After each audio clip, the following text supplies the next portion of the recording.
The biggest goal that we have as educators is to close the achievement gap. I like to call it the opportunity gap because we have the opportunity to close it. The implementation of response to intervention really introduced us into what it means to be a culturally responsive district, and an instrument called the SIR, and how poorly we were performing on that instrument gave us really the insight that we really needed to attack this from a staff development standpoint. At Northern Hill School, we worked with the RTI Center as one of their RTI model schools, and then through that experience we got to know some of the folks who work on culturally responsive practices, so that we spent a year going to different workshops and just understanding what it means to have culturally responsive practices in your schools.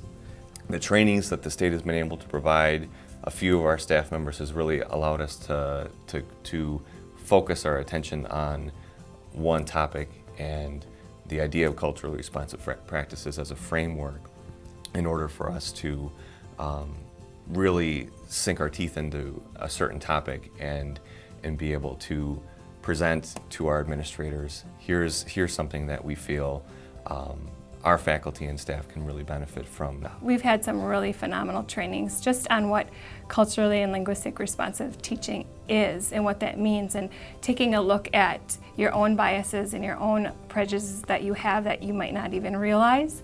The more trainings I've gone to, the more embedded in myself it is that, you know,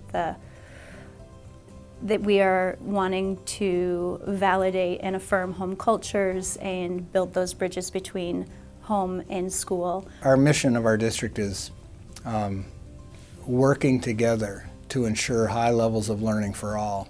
And that's not just the students, that's the people that work in the district too.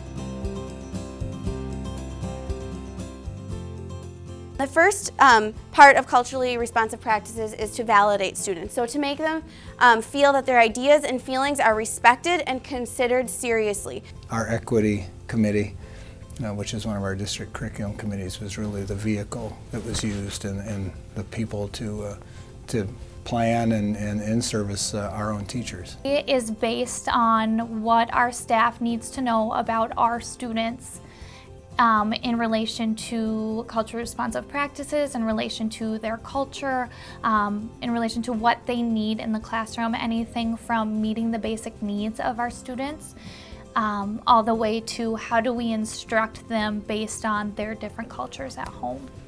When I think of culturally responsive practices, it just boils down to really knowing your students, knowing yourself as an educator, and then making appropriate steps to help each student achieve the progress that they want and they need to make. I think that by having this day every year, our staff learns a little bit more about what they can do for their students, about how to differentiate for their students. I think that the core of it is relationships. Relationships that make you connect as the educator to the students you are teaching and make them connect to you further. But like you said, it goes bigger than just the classroom and the students you teach out. It transfers out to their homes, to their families, to the parents, and then eventually at the community as a whole. This is really a project without an end. Just like education, you can always learn. We always need to be growing and learning with our students, learning about ourselves, and learning about how to instruct those different populations of students.